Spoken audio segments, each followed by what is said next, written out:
Bismillahirrahmanirrahim. Alhamdulillah nahmaduhu wa nasta'inuhu wa nastaghfiruh.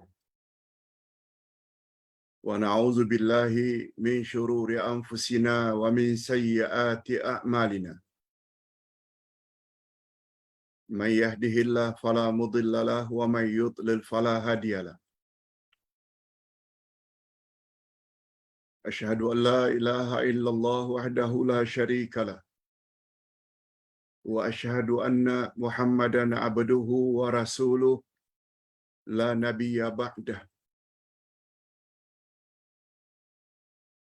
Allahumma salli wa sallim ala nabiyyina Muhammad wa ala alihi wa sahbihi ajma'in amma ba'd.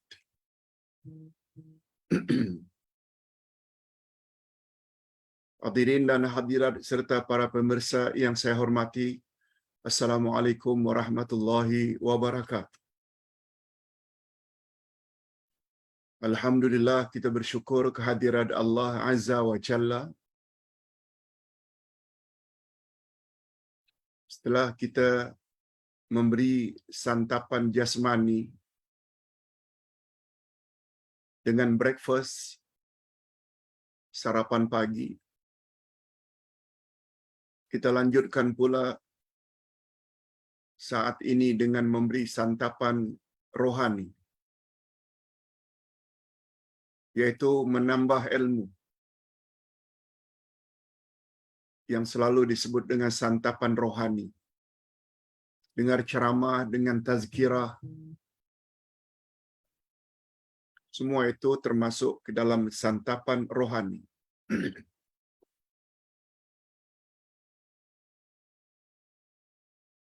Manusia terdiri daripada jasad, jasmani, dan roh, rohani. Kalau ingin memiliki kesehatan yang sempurna, kedua-duanya mesti diberi makan agar kuat dan sempurna. Jasmani hendaklah diberi makan dengan makanan-makanan yang berkhasiat, yang baik-baik nutrisinya. Demikian juga rohani manusia perlu diberi makan, yaitu dengan ilmu.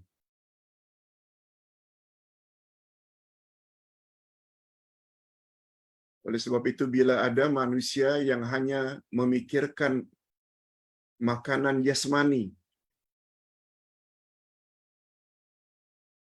tapi mengabaikan makanan rohani, minta maaf, apa bezanya insan itu dengan hewan? Apa bezanya insan seperti itu seperti kambing, lembu, yang dia ingat hanya makan, makan, makan, makan untuk jasmani? Apa bezanya? Demikian sebaliknya, seseorang yang hanya utamakan rohani saja, jasmani tidak difikirkan, berlagak tidak jadi malaikat, juga tak boleh. Mesti seimbang antara kedua-duanya. Ingat selalu kata-kata Imam Ahmad ibnu Hanbal, hajatun nasi ilal akli wa syurbi marratani aw salasa marrat fil yaum. Manusia berhajat, manusia perlu kepada makan dan minum cukup 2 atau 3 kali dalam sehari. Breakfast, lunch, dinner. Wa hajatun nasi ilal ilmi mithlu adadil anfus. Keperluan manusia kepada ilmu sebanyak turun naiknya nafas. Allahu Akbar. Ilmu yang paling utama bagi manusia adalah ilmu tentang Al-Quran. Manusia dicipta oleh Allah. Al-Quran datang daripada Allah, memberi panduan. memberi pedoman yang bila diikuti panduan Quran, insya-Allah rohani kita akan sehat.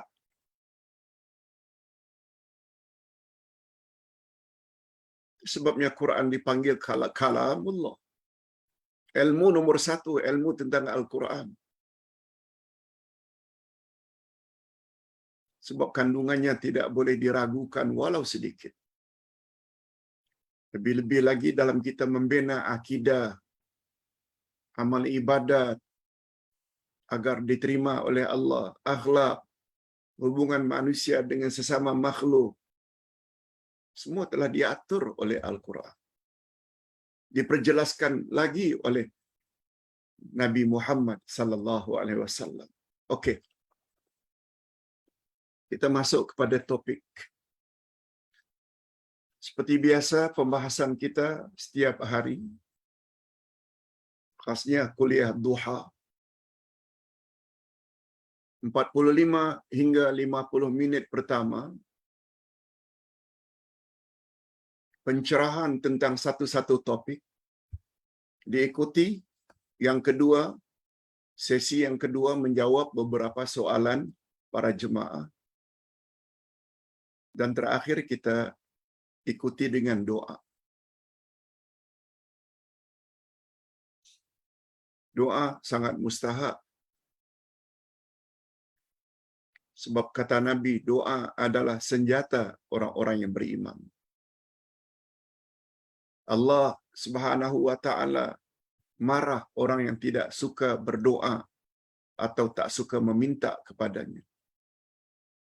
Malah mereka yang tidak suka minta pada Allah, Allah kategori sebagai orang yang sombong, bongkak, seolah-olah tidak perlu kepada pertolongan dan bantuan Allah.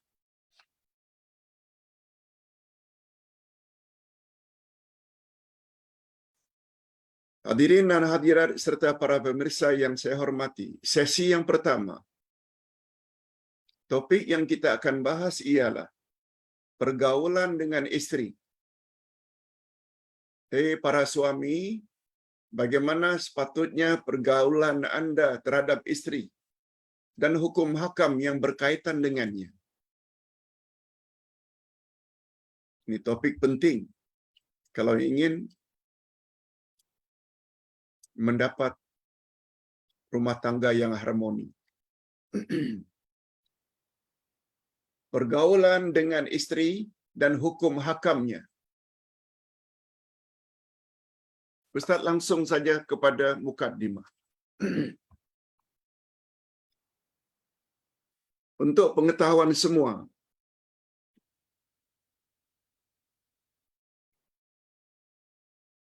kalau pada ayat-ayat yang lalu, yaitu pelajaran semalam,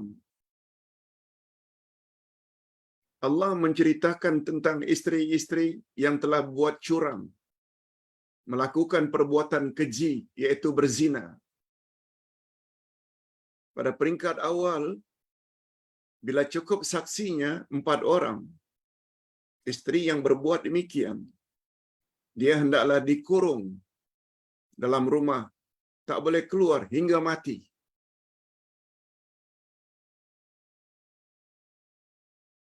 Ini serius hukuman ke atas wanita yang curang.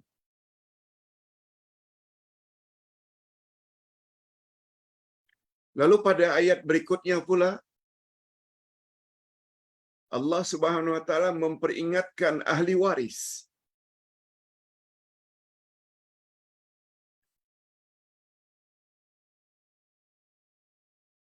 Apabila wanita tersebut kematian suami,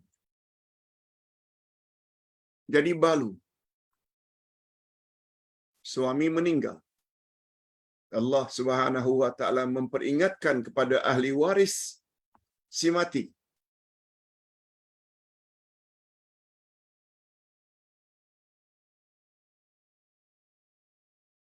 jangan memaksa kepada balu tersebut, jangan mengambil hartanya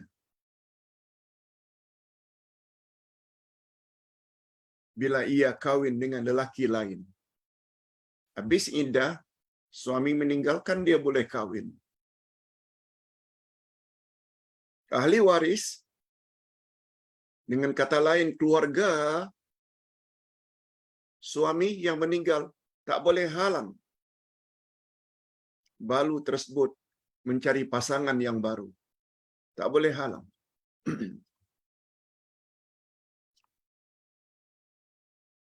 Coba dengar apa kata Allah. Semua yang kita cakap ini insya-Allah ada hujah dan dalilnya dari Al-Quran. Mengapa mesti ragu? A'udzubillahi minasyaitonirrajim. Ya ayyuhalladzina amanu la yahillu lakum an tarithun nisaa karha wa la ta'dhuluhunna litadhhabu bi ba'di ma ataitumuhunna illa an ya'tina bi fahishatin mubayyinah.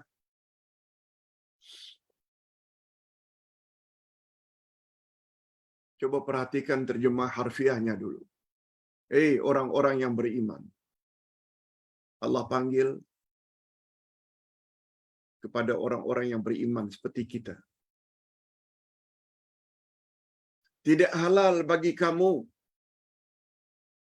mempusakai wanita dengan jalan paksa. Dan janganlah kamu menyusahkan mereka karena hendak mengambil kembali sebahagian dari apa yang telah kamu berikan kepadanya. Terkecuali bila mereka melakukan pekerjaan keji yang nyata. Nah, bila balu itu buat pekerjaan yang keji, itu lain halnya. Tapi andai kata balu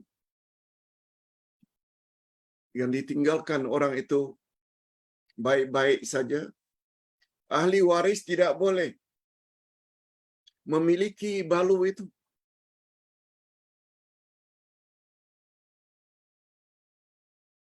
Atau melarang dia kawin lagi.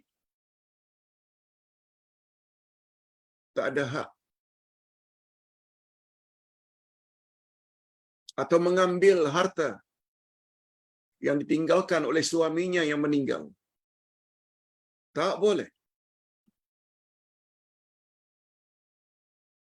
Kecuali wanita itu telah melakukan curang, perbuatan keji yang nyata. Bifahishatin mubayyinah. Untuk pengetahuan hadirin dan hadirat, di zaman jahiliyah itu yang berlaku. Bila adik atau kakak ipar yang suaminya adik kita ke abang kita meninggal, akhirnya menjadi balu karena suaminya meninggal, ni adik-beradik suami yang meninggal itu tak boleh mewarisi wanita itu. Begitu yang berlaku di zaman jahiliyah. Wanita tersebut tidak boleh kawin dengan sembarangan orang, kecuali dengan izin adik-beradik suaminya yang meninggal. Kalau ada harta peninggalan, diambil semuanya, tak ditinggalkan sedikit pun. Demikian kedudukan wanita sebelum kedatangan Nabi Muhammad sallallahu alaihi wasallam. Kaum wanita khususnya perlu tahu hakikat ini.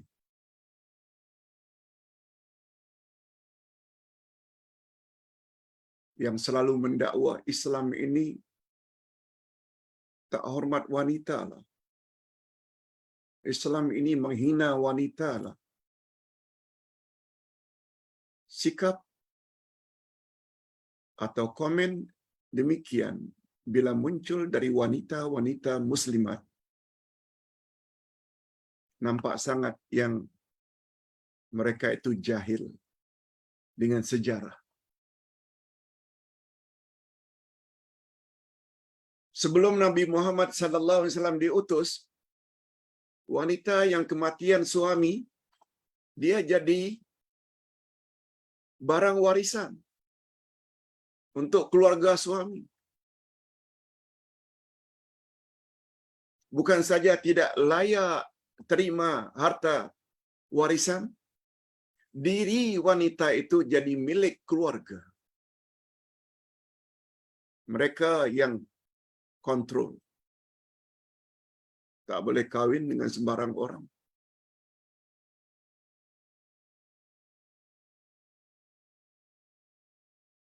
Dirinya menjadi barang warisan. Begitu kedudukan wanita yang sangat rendah di zaman jahiliyah. Datang Nabi Muhammad sallallahu alaihi wasallam memberi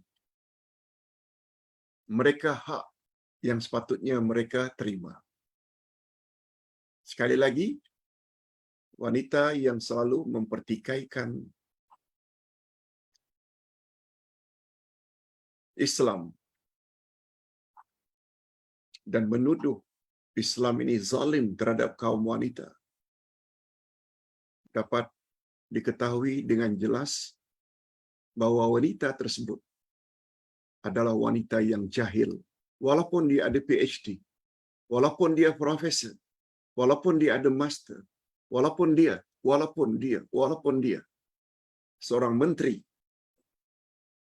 jahil, sejahil-jahilnya tentang sejarah. Itu sebabnya kita perlu sebut sebab mengapa ayat ini turun. Sebab mengapa ayat ini diturunkan ialah berdasarkan hadis riwayat Imam Bukhari daripada Abdullah ibnu Abbas radhiyallahu anhuma. Apa kata beliau?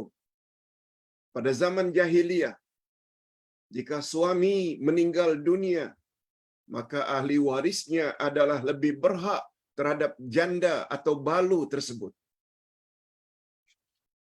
Ahli waris lebih berhak.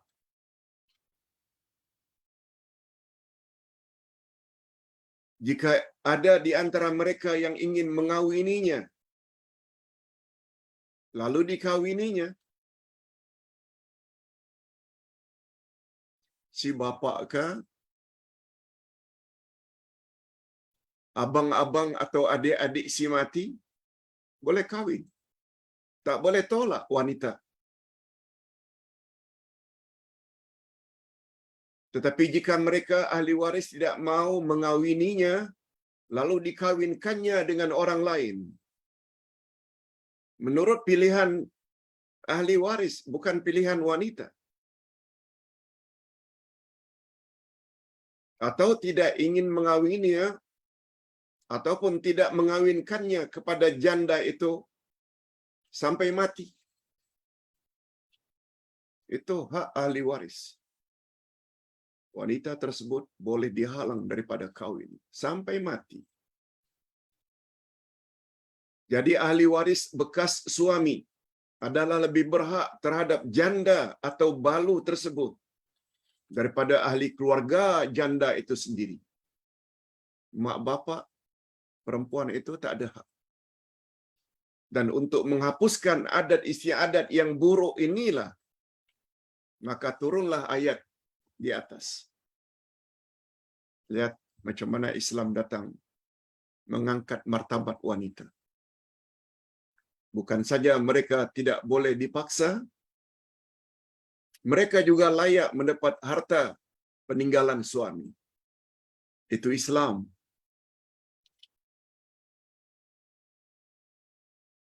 Begitulah kalau golongan yang jahil terhadap Al-Quran, jahil terhadap agama. Islam datang untuk menghapuskan adat istiadat tersebut dan mengharamkannya. Malahan di dalam Islam janda diberi hak memilih jodoh. setelah kematian suaminya melebihi daripada walinya. Ustaz ulang sekali lagi. Perkara ini terdapat kekeliruan setengah umat Islam. Kononnya balu atau janda mereka boleh kahwin tanpa wali. Itu salah. Coba dengar.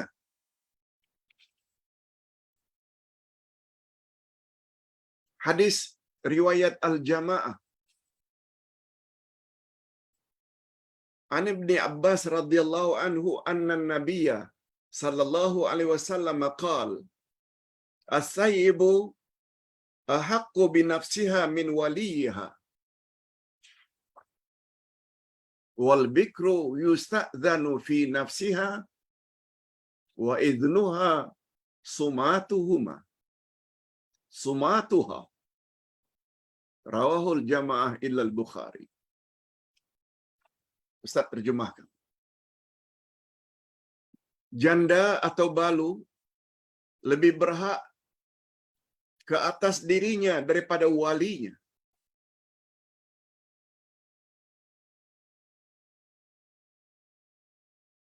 Dan perawan hendaklah diminta izin jika mau dikawinkan dengan mana-mana lelaki, dan izin perawan adalah diamnya. Sumatuha. Hadis ini banyak dari kalangan umat Islam yang tersalah faham. Ustaz berani mengatakan begitu sebab Ustaz ditanya, betulkah Pak Ustaz, janda bila kahwin tidak perlu wali? Mengapa Puan cakap macam itu? Kan ada hadis, janda atau balu lebih berhak terhadap dirinya daripada walinya. Hadis itu, Ustaz jawab, hadis itu tidak memberi makna janda bila ingin kahwin, balu bila ingin kahwin, tak perlu wali. Bukan. Adanya wali itu adalah rukun sahnya pernikahan. Coba dengar hadis Nabi. La nikaha illa biwaliin wa syahidai adlin. Tidak sah perkahwinan kecuali dengan wali dan 2 orang saksi. Wali itu untuk mengawinkan seorang wanita dengan lelaki lain, adanya wali itu adalah rukun. Sama ada bapaknya, atuknya, uncle-nya, adik-beradiknya untuk jadi wali, atau wali hakim, tetap wali ada.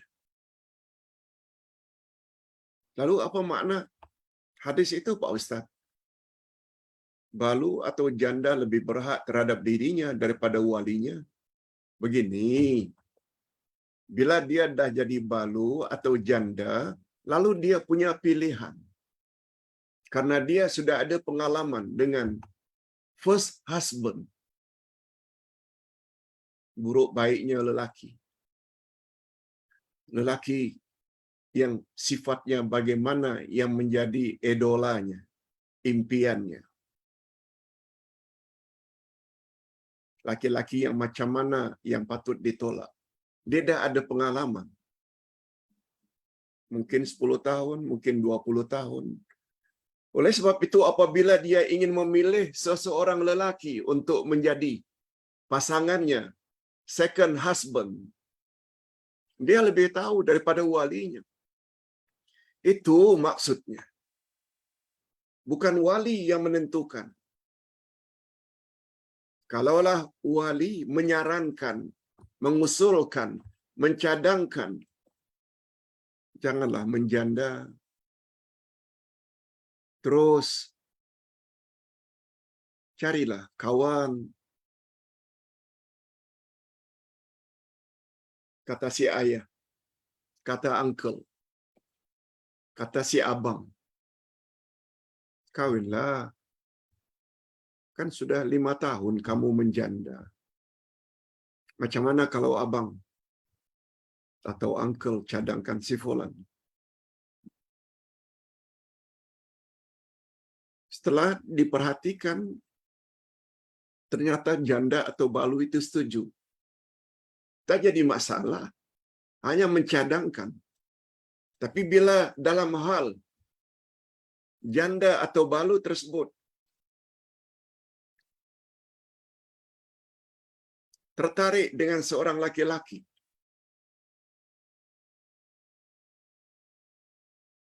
yang dia sudah fikirkan, wali tidak boleh menghalang pilihan janda tersebut.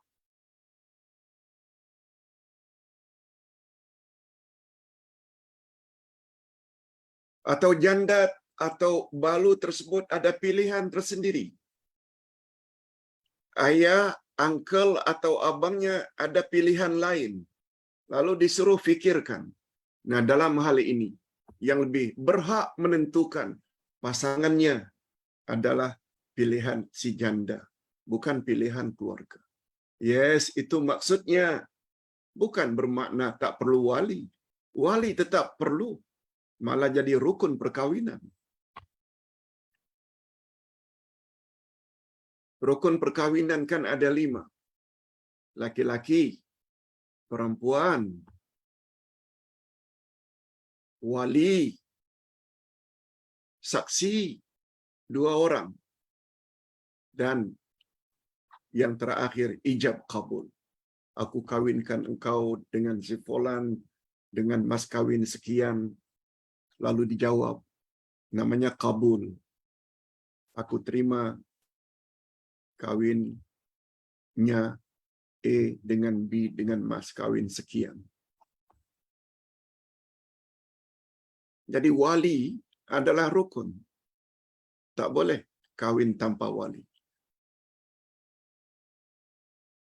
Kalau tak ada pun, mesti hakim menjadi walinya.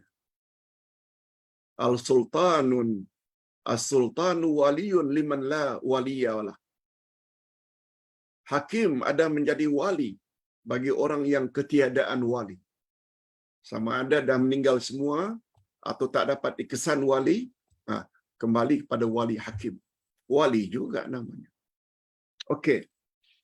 Tetapi berbeza terhadap orang yang belum pernah kahwin, perawan, gadis.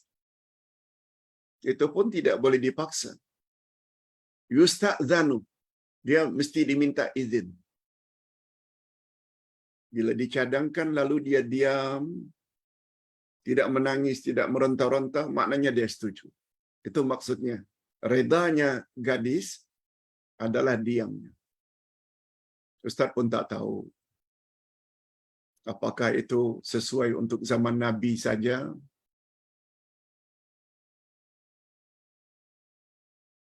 Keadaan tu macam itu dulunya. Wanita tu pemalu. Gadis-gadis dulu tu pemalu. Tidak mengatakan, saya tidak kahwin, saya setuju. Malu. Mungkin beza dengan gadis hari ini.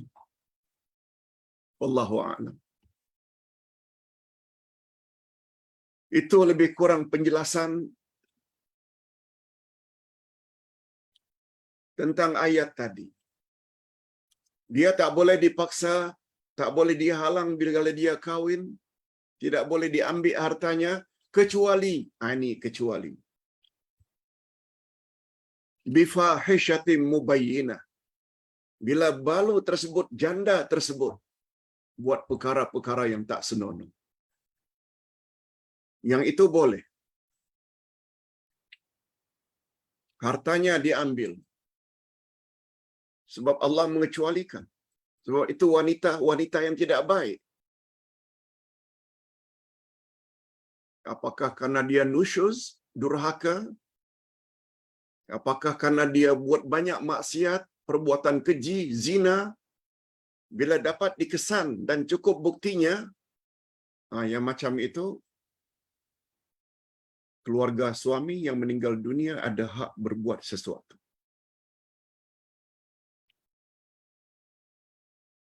Tapi dengan syarat fahishatin mubayyinah. Ada kata-kata mubayyinah itu nyata kejahatannya wanita itu.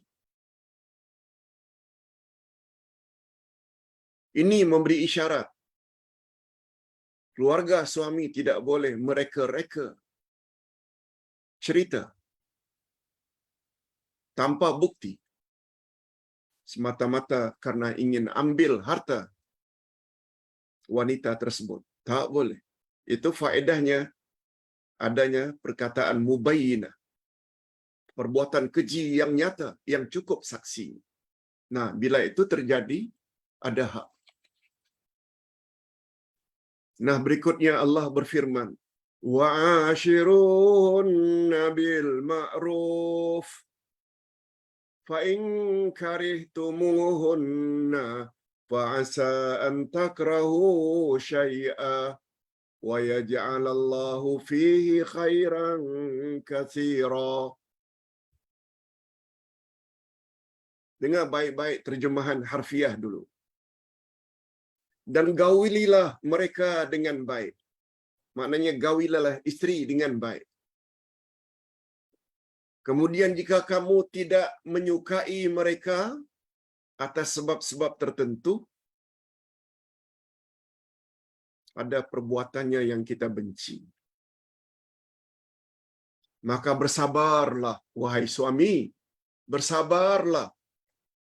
Karena mungkin kamu tidak menyukai sesuatu, padahal menjadikan padanya kebaikan yang banyak. Mungkin kamu tidak suka dalam satu sudut. Barangkali apa yang kamu tidak suka itu, di baliknya Allah menjadikan padanya kebaikan yang banyak. Hadirin dan hadirat, betul tak suami isteri pasangan tidak ada yang sempurna? Mengapa kita hanya lihat kekurangan istri? Komplain terus, komplain terus, komplain terus. Apakah pada diri kita suami tak ada kekurangan ke? Awak maksum ke? Tak pernah buat silap. Sebagaimana anda dapati kesilapan di sana sini pada istri, anda juga dalam pandangan istri ada banyak kesilapan yang barangkali lebih banyak.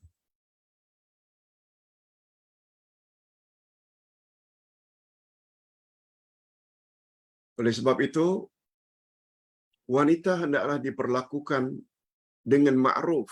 Ma'ruf maknanya dengan cara yang baik, lemah lembut, layan mereka dengan baik.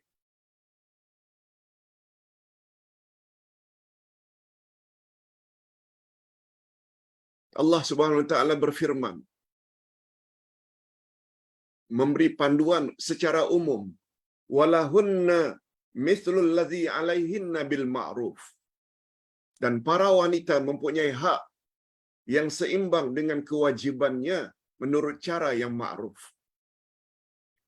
Lebih-lebih lagi andai kata wanita itu patuh, taat, menurut kata. Apa yang suami mau ikut saja. Sangat tidak layak didera. Sama ada physically atau mentally. Dimarahi, dimalukan di depan anak-anak. No. Nabi Muhammad sallallahu alaihi wasallam pernah menyebut tentang manusia yang paling baik. Apa kata Nabi? Sebaik-baik kamu adalah orang yang paling baik terhadap ahli keluarganya.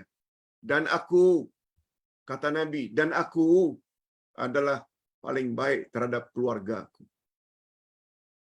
Ini hadisnya. Khairukum khairukum bi ahli li ahli wa ana khairukum li ahli. Sebaik-baik kamu ialah orang yang paling baik terhadap ahli keluarganya. Dan aku adalah orang yang paling baik terhadap keluargaku. Hadis riwayat Ibnu Asakir daripada Sayyidina Ali radhiyallahu anhu. Kata Nabi, orang yang paling baik di antara kamu adalah orang yang paling baik terhadap ahli keluarganya.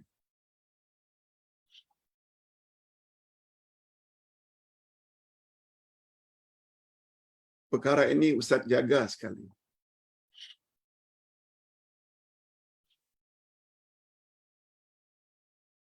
Senantiasa layan baik isteri, layan baik terhadap anak-anak, cucu, cicit, layan dengan baik adik-beradik isteri, adik-beradik ipar, ibu bapa isteri, layan dengan baik. Begitu juga anak-anak mereka. Itu terkesan daripada apa yang Nabi kata.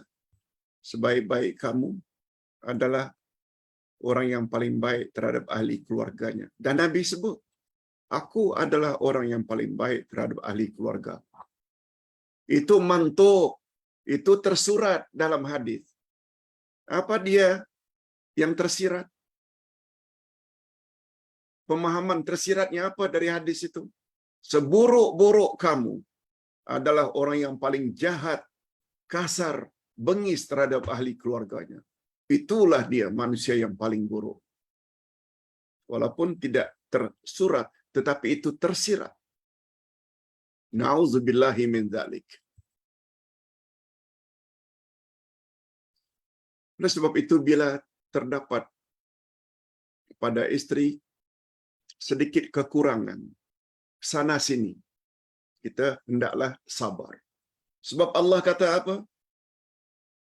Barangkali kekurangan yang kamu nampak pada istri itu, Allah hendak jadikan kebaikan yang banyak daripadanya. Mungkin dengan sabar dia dapat melahirkan anak zuriat yang saleh dan salihah nantinya. Tak mustahil. Itu sebabnya kata Nabi dalam hadis sahih riwayat Imam Muslim, Ustaz pernah menasihati couple yang ada masalah, komplain, menceritakan kekurangan istrinya.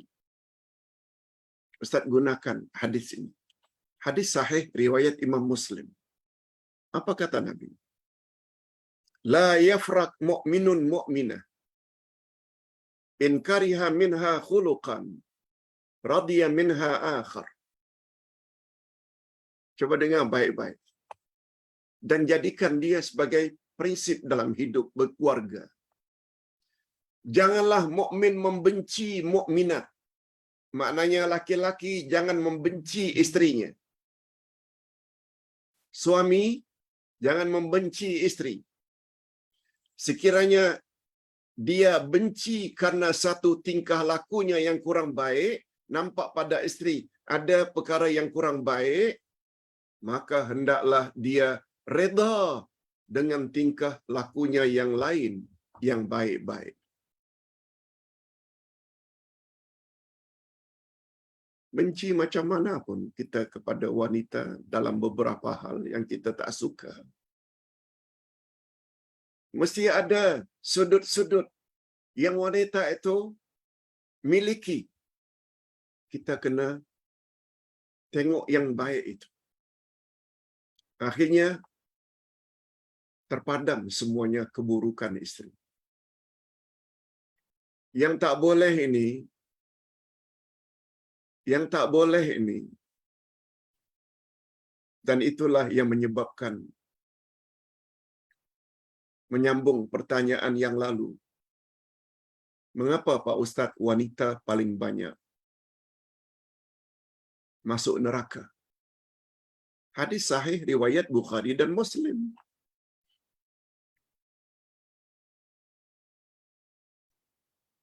Lalu Nabi ditanya,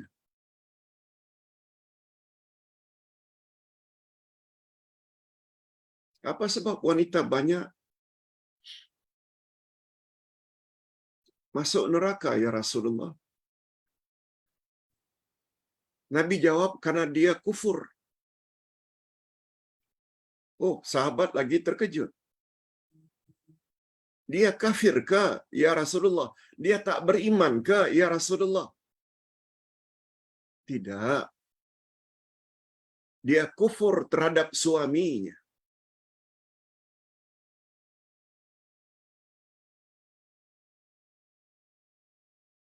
Yang selalu mengatakan, abang ini tak pernah buat baik pada saya. Kata-kata itu sangat berbahaya. Mendakwa suami yang selama ini menyara, menggaulinya, dapat anak, lalu wanita tersebut menggunakan istilah, abang sekalipun tak pernah berbuat baik pada saya. Kata-kata itu tuh maknanya melupakan kebaikan suami sama sekali. Yang nampak di mata istri itu tuh buruknya suami saja. Istri seperti itu, neraka tempatnya, kata Nabi. Kufur bukan bermakna kafir, non-muslim, bukan. Kufur dengan makna ingkar terhadap suami. Baik macam manapun suami, selalu saja tak puas hati. Wanita macam itu tempatnya neraka. Hadis riwayat Bukhari dan Muslim. Nah, demikian juga sebaliknya. Suami bila ada tingkah laku yang kurang disenangi dari istri, hendaklah kamu lihat dari sudut baiknya istri. Yang dengannya kamu akhirnya punya sekian orang anak, sekian orang cucu, yang merawat kamu ketika kamu sakit, yang menghibur kamu. Jangan lupakan yang itu. Oleh sebab itu, sama ada lelaki atau wanita, sifat yang tidak baik, melupakan kebaikan orang lain hanya disebabkan kesalahan yang 1, 2, 3 saja. Ratusan kebaikan dilupakan karena perkara yang tidak disenanginya 2, 3, 4, 5 saja. Ratusan kebaikan dia lupakan. Itu insan yang paling jelek, paling buruk. Tak kira lelaki, tak kira wanita. Ingat selalu itu. Kita hendaklah senantiasa tengok kebaikan orang yang banyak itu. Bukan dengan melihat kekurangan yang sedikit. Yes, itu dia punya kunci. Kita teruskan dengan ayat berikut. Wa in aradtum istibdala zawjin makana zawjin wa ataitum ihdahunna qintara fala ta'khudhu minhu syai'a ata'khudhunahu buhtanan wa ithman mubina. Ini ayat second last. Dan jika kamu ingin mengganti istrimu dengan istri yang lain, maknanya mau kawin lain, ceraikan istri, lalu ingin kawin dengan wanita lain. Sedangkan kamu telah memberikan kepadanya harta yang banyak. Terhadap istri yang pertama tadi dah dia bagi harta yang banyak. ternyata dia ada hati dengan wanita lain. Maka janganlah kamu mengambil kembali daripadanya barang sedikit pun. Harta yang sudah dibagi pada wanita yang kita kawini itu, tak boleh kita ambil balik. Sedikit pun, kata Nabi. Kata Allah. Apakah kamu akan mengambilkannya kembali dengan jalan tuduhan yang dusta dan dengan menanggung dosa yang nyata? Allah tanya itu.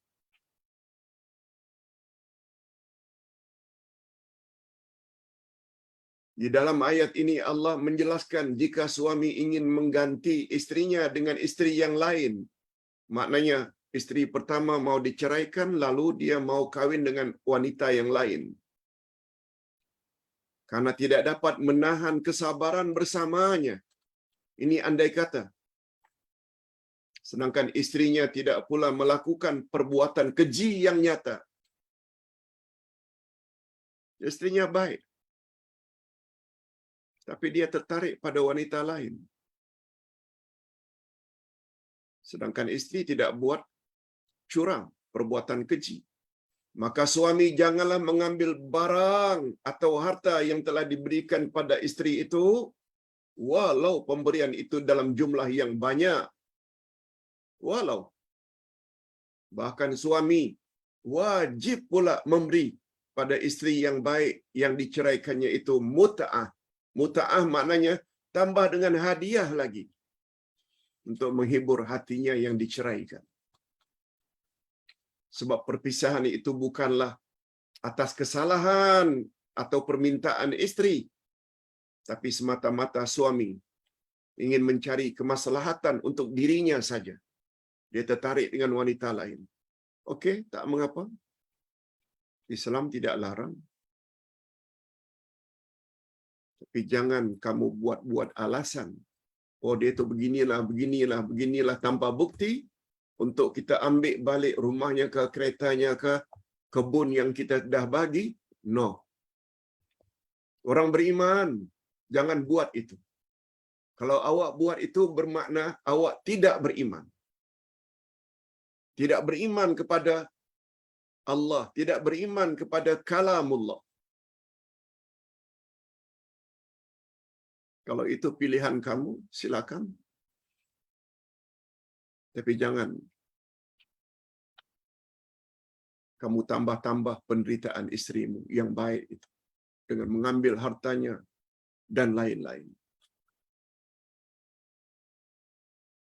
Tapi lain halnya, andai kata istri itu tidak baik, keinginan mengganti istri dengan istri yang lain dalam ayat ini bukanlah syarat bagi larangan mengambil kembali harta yang sudah diberikan kepada istri. Tidak cari couple yang lain. Itu bukan alasan untuk mengambil harta dari istri pertama. Hal ini seperti disebut hanyalah berdasarkan kebiasaan. Sebab ada juga perceraian terjadi karena suami ingin hidup sendirian. Mungkin juga. Bukan karena ada wanita lain. Jangan kamu ambil harta yang telah kamu berikan kepada istri. Allah Subhanahu Wa Taala mencela sikap suami demikian dengan firman-Nya. Firman Allah, bukan Ustaz yang cakap. Ustaz menyampaikan saja. Karena Allah menggunakan istilah buhtanan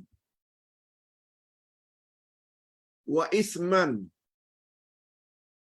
Apakah kamu akan mengambilnya kembali dengan jalan tuduhan, dusta, dan menanggung dosa yang besar? Maknanya dosa besar itu mengambil harta dari bekas istri yang telah diberi semasa pasangan itu sebagai suami istri.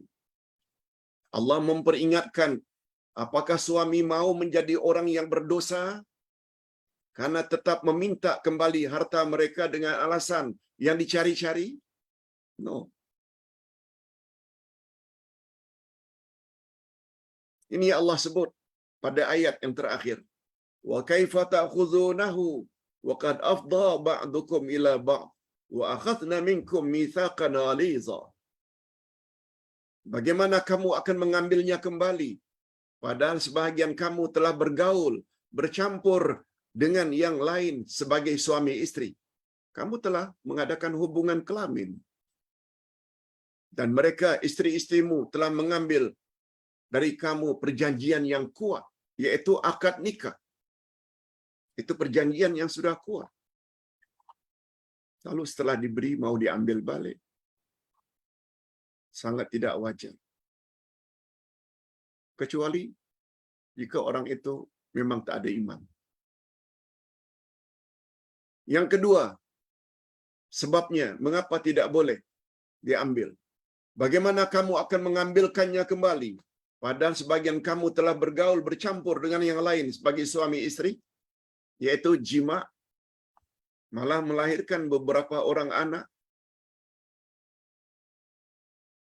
Itu dua. Yang ketiga, dan mereka, istri-istrimu, telah mengambil dari kamu perjanjian yang kuat, yaitu akad nikah. Mitsaqan ghaliza, perjanjian yang kokoh. Mudah-mudahan penyampaian kita lebih kurang 50 minit ini ada jugalah manfaatnya untuk merubah sikap kita. Kalau selama ini terkasar, robah. Kalau selama ini suka menuduh, robah. Kalau selama ini tidak menggauli istri dengan baik, robah. Biar kita menemui Allah Azza wa Jalla dalam keadaan husnul khatimah. Hadirin dan hadirat yang Ustaz hormati, berikut ini adalah beberapa soalan yang akan Ustaz jawab.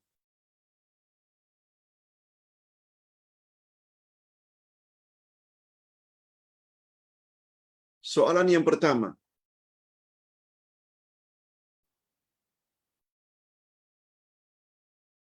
Pak Ustaz,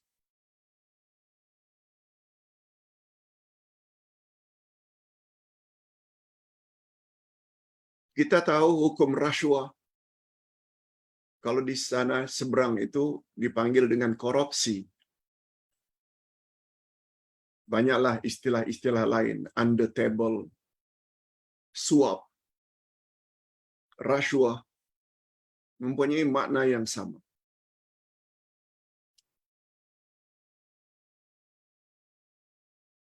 Hukum berdosa itu kepada orang yang menerima rasuah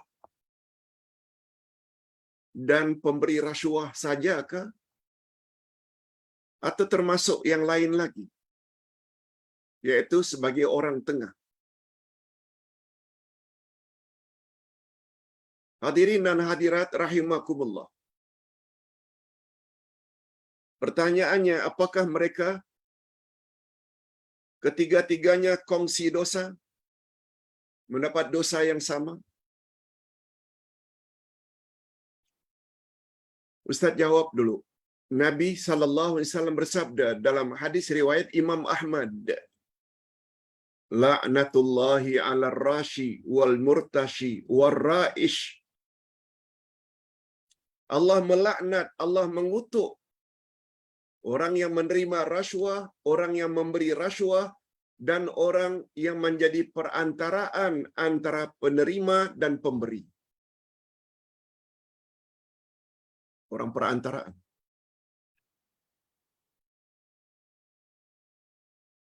Umpamanya A, B, C. A menerima, B yang memberi. C ini orang tengah. Dia yang bawa duit daripada B, serahkan pada C. Ini namanya ra'ish. Rashi yang menerima rasuah, murtashi yang memberi, ra'ish in between. Rasulullah sallallahu alaihi wasallam ancam mereka dengan laknatullah. Laknatullah ini maknanya Allah laknat, Allah kutuk ketiga-tiga manusia tersebut.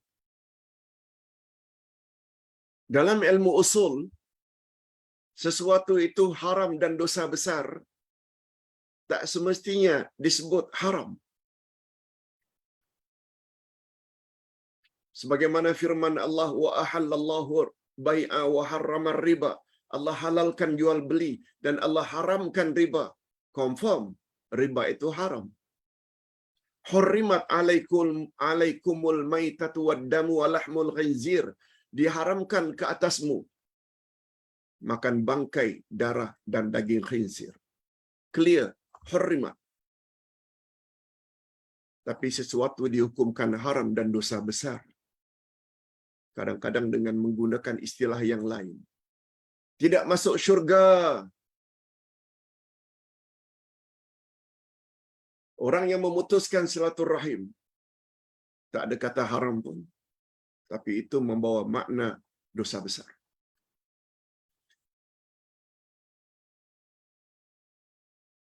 Tidak halal, tidak berteguran antara Muslim dengan Muslim lain lebih dari 3 hari, juga haram.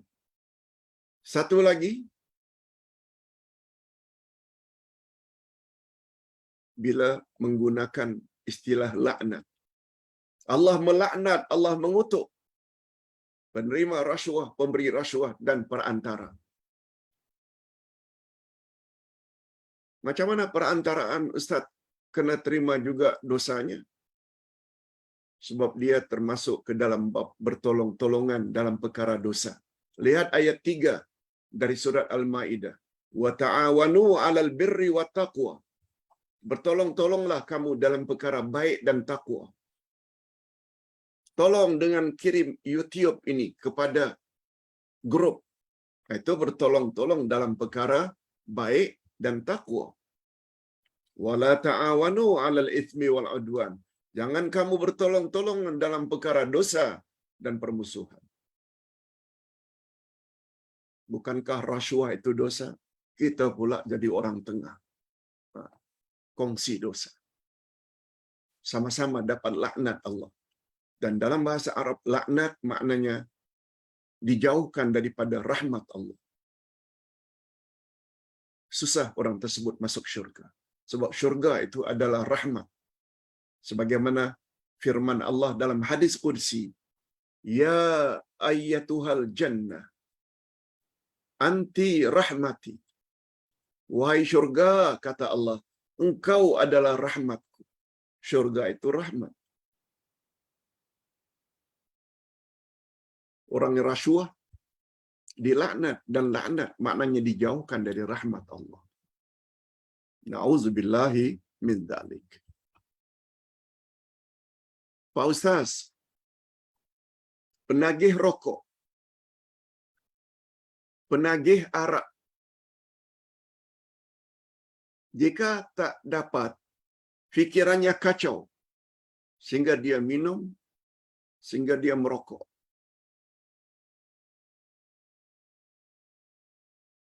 Ustaz pun tak tahu apa pertanyaannya ini. Bila perokok yang tegar, kaki botol, peminum arak,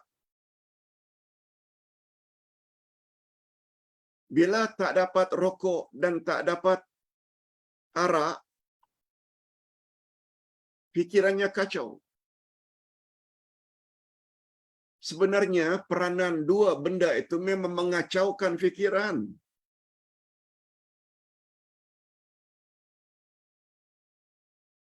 Betul tak dengan minum arak orang akhirnya menjadi tak dapat berfikir dengan waras?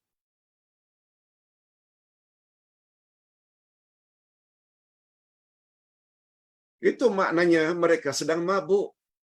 Mabuk itu haram. Begitu juga merokok. Walaupun ada perbezaan pendapat, ada yang mengatakan makruh, ada yang mengatakan haram. Tapi kalau dah sampai tak dapat rokok, fikiran kacau, itu dah sampai kepada haram. Jangan-jangan ingin salat supaya khusyuk, fikiran tak kacau, merokok dulu. Salah-salah. Padahal rokok mengeluarkan bau yang busuk dan malaikat sangat benci dengan bau yang busuk. Rasulullah sallallahu alaihi wasallam setiap akan salat pakai minyak wangi dulu. Minyak harum dulu. Ini kan kadang-kadang rokok. Kalau kita sujud dengan perokok, kadang-kadang selain daripada bau mulutnya, kadang-kadang jatuh rokok dari sakunya, dari koceknya. Kadang-kadang dalam keadaan malu diletaknya rokok di bawah sejadah. Na'udzubillah. Itu perbuatan yang tidak elok dan dilarang oleh Allah Subhanahu wa taala di dalam Al-Qur'an. Wala tulqu biaidiyakum ila tahluka. Jangan kamu campakkan dirimu dalam kebinasaan. Para dokter sepakat mengatakan, arak ke, dadah ke, rokok ke, semuanya dapat mengganggu kesehatan. Wallahu a'lam. Ustaz, apa hukum kawin? Hadirin dan hadirat, hukum kawin ni ada berbagai-bagai. Dia boleh jadi wajib apabila dia mampu. Jika tidak kawin, dia berzina. Hukumnya wajib.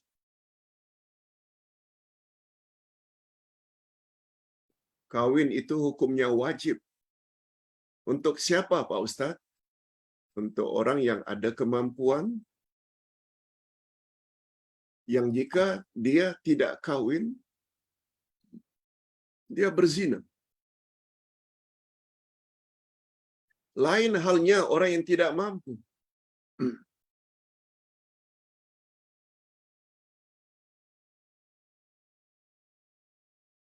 Jadi pertama, wajib bagi orang yang mampu menyara istrinya seberapa yang boleh, dan dia takut dan bimbang kalau dia tidak kawin, dia akan memuaskan nafsu seksnya dengan wanita-wanita jahat. Cukup dipanggil saja. Wanita jahat datang. Kan itu namanya berzina.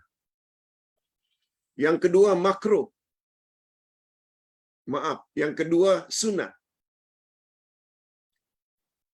Bagi orang yang mampu untuk kawin, pada masa yang sama dia dapat menahan nafsunya.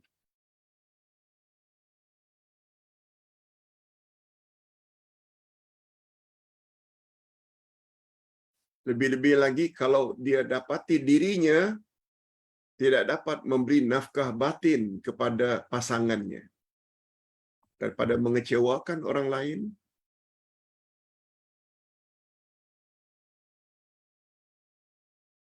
Tapi andai kata dia mampu, dia dapat menahan nafsunya.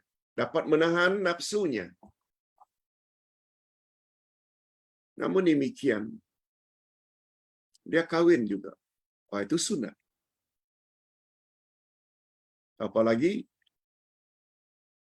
kalau dia menginginkan punya zuriat, keturunan, sunat hukumnya. Dia mampu, pada masa yang sama dia dapat menahan, taklah melakukan perbuatan keji, zina.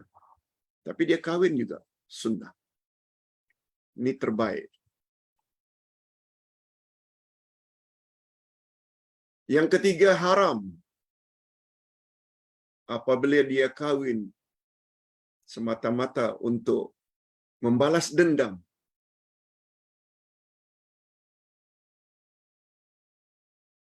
Dia pernah menyatakan keinginannya terhadap wanita tersebut.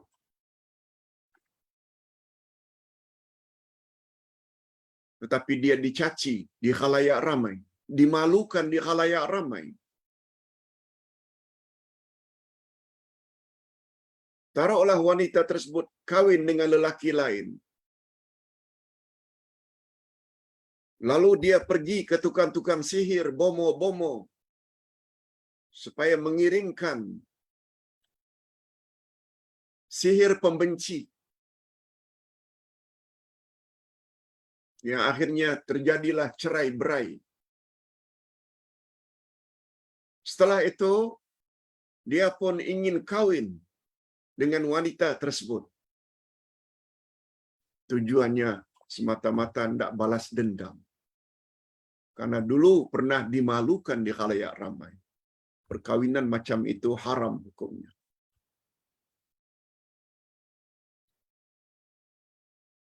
Nah, hukum yang keempat adalah makruh. Andai kata kita tidak punya kemampuan,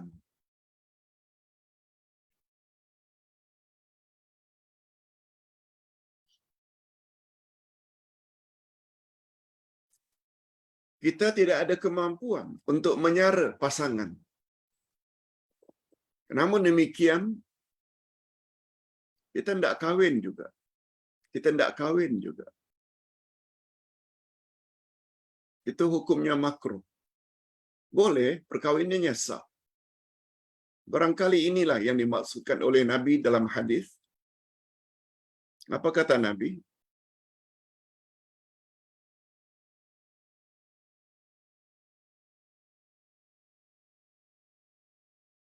Barang siapa yang tidak mampu untuk kawin,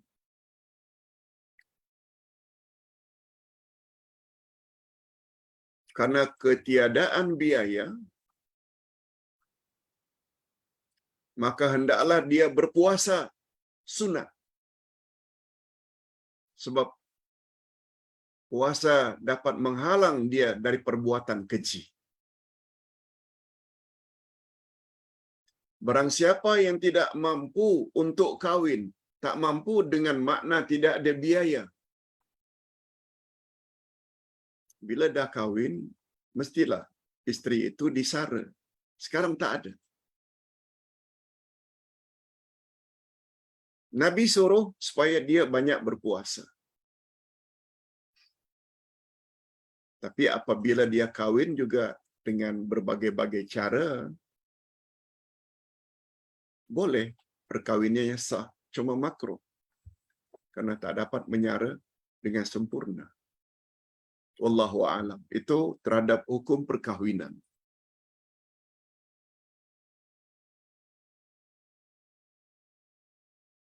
Adapun laki-laki yang sudah mempunyai isteri lalu ingin menambah isteri yang lain atas sebab-sebab tertentu,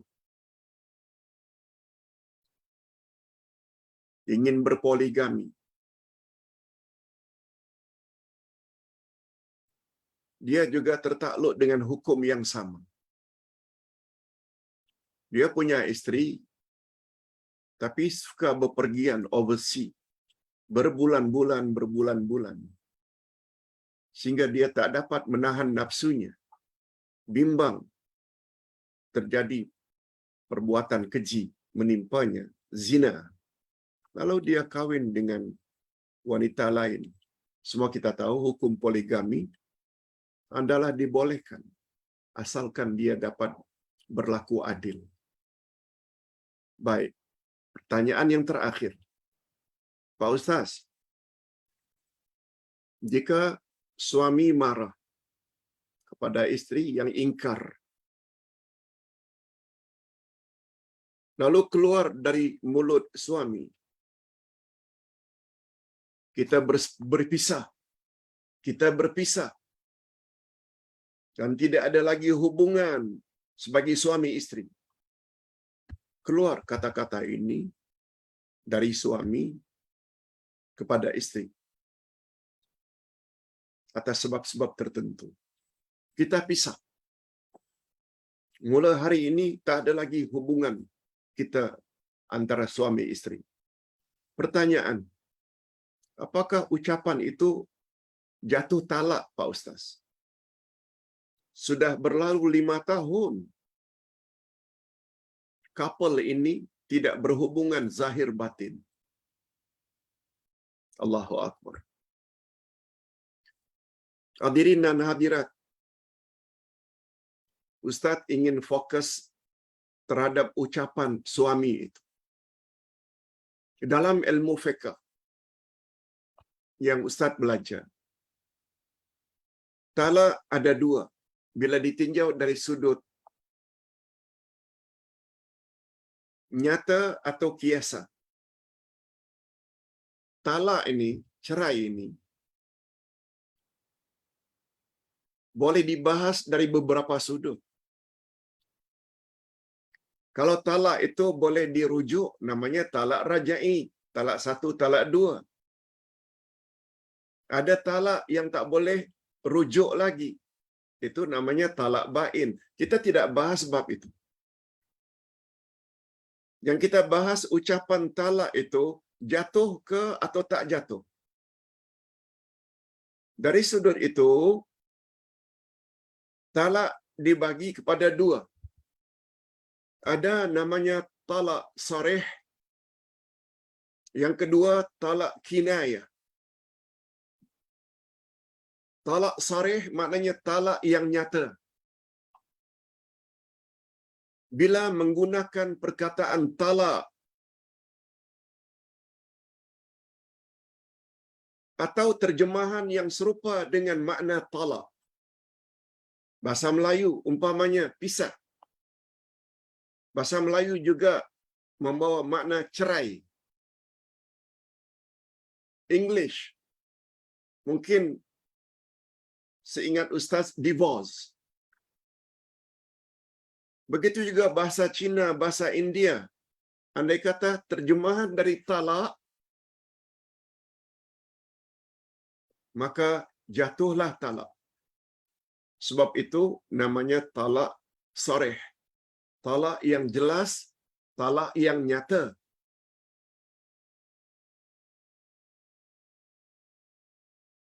Dengan ucapan itu, automatically jatuh. Walaupun tidak niat. Walaupun tidak niat cerai. Tapi bila dah keluar kata cerai, pisah, talak, jatuh. Sama ada dalam keadaan biasa atau dalam keadaan marah, tetap jatuh. Jenis talak yang kedua, kinayah. Iaitu talak yang mengandung makna kiasan. Suami yang marah pada isteri atas sebab-sebab tertentu. Baliklah kamu ke rumah bapakmu.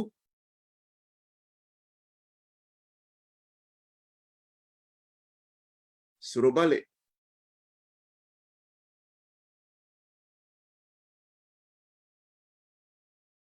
Lalu isteri pun bungkus pakaian balik.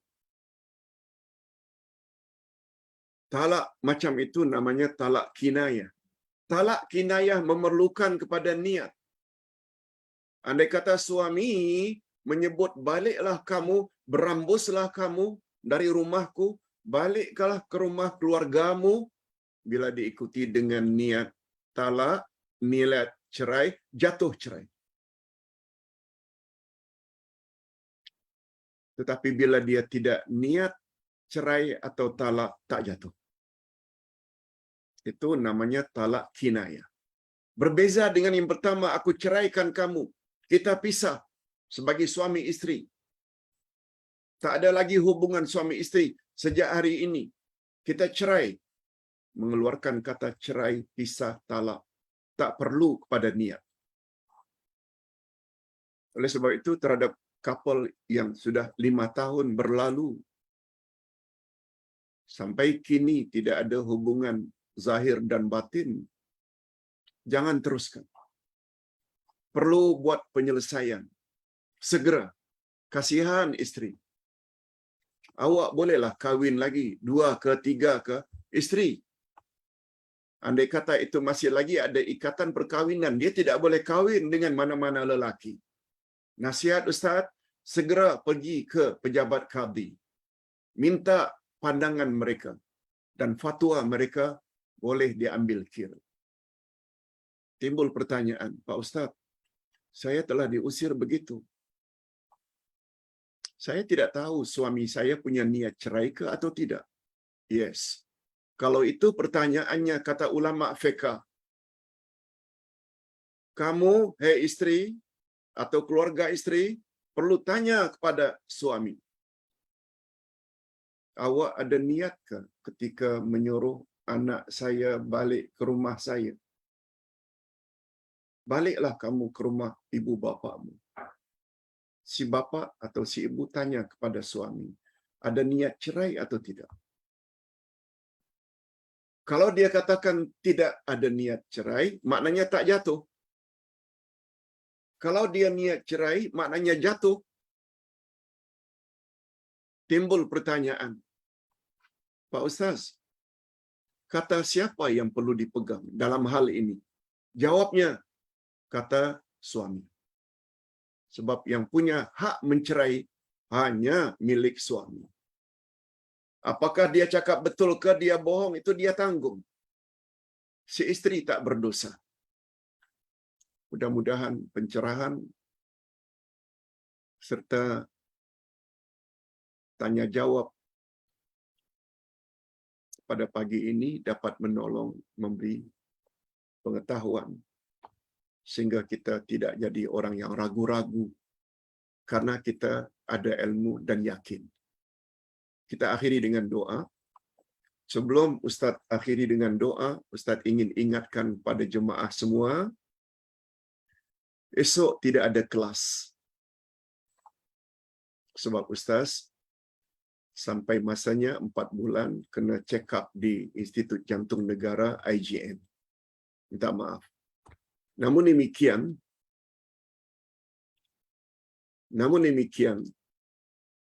bukan pengganti. Hari Khamis nanti Ustaz akan ada 3 program.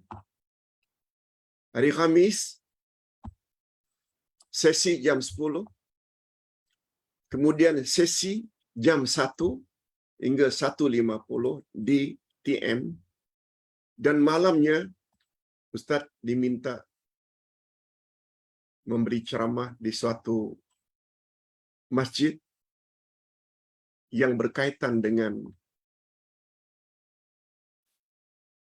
Maulidir Rasul dengan topik tertentu. Itu hari Khamis. InsyaAllah ketiga-tiga program itu dapat bapa-bapa dan ibu-ibu ikuti. InsyaAllah melalui Facebook. Alhamdulillahirrabbilalamin. Wassalatu wassalamu ala asyrafil anbiya'i wal mursalin wa ala alihi wa sahbihi ajma'in. Rabbana ighfir lana dzunubana wa liwalidina warhamhum kama rabbawna shighara. Rabbana hab lana min azwajina wa dhurriyyatina qurrata a'yun waj'alna lil muttaqina imama. Rabbana ighfir lana dzunubana wa israfana fi amrina wa tsabbit aqdamana wansurna 'alal qaumil kafirin. Ya Allah, pada pagi ini kami telah belajar satu topik yang cukup menarik, yaitu pergaulilah istrimu dan hukum hakamnya. Rupanya, ya Allah, kami baru tahu berdasarkan dalil dari Al-Quran bahwa suami tidak boleh mengambil harta yang telah diserahkan kepada istri apabila terjadi perceraian, walau banyak macam mana pun, kecuali jika wanita tersebut telah melakukan perbuatan-perbuatan keji.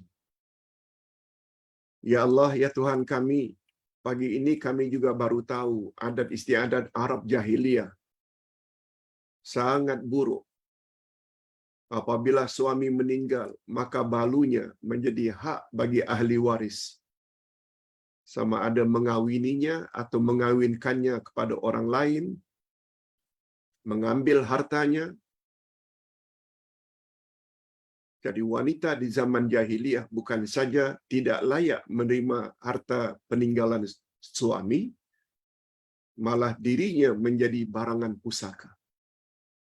Kami bersyukur kepadamu ya Allah yang telah menurunkan Nabi Muhammad sallallahu alaihi wasallam sebagai pembawa rahmat untuk seluruh alam, khususnya bagi kaum wanita menjadi terangkat derajat mereka dengan kedatangan baginda sallallahu alaihi wasallam.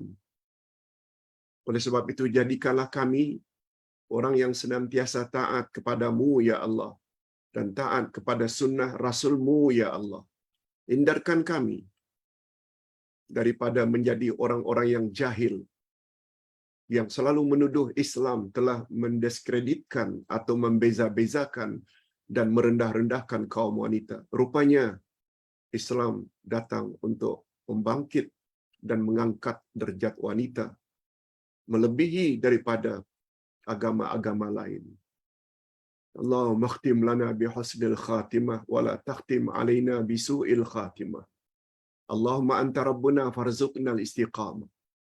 Ya Allah, Engkau adalah Tuhan kami, oleh sebab itu berilah kami sifat istiqamah, yakni konsisten di atas kebenaran.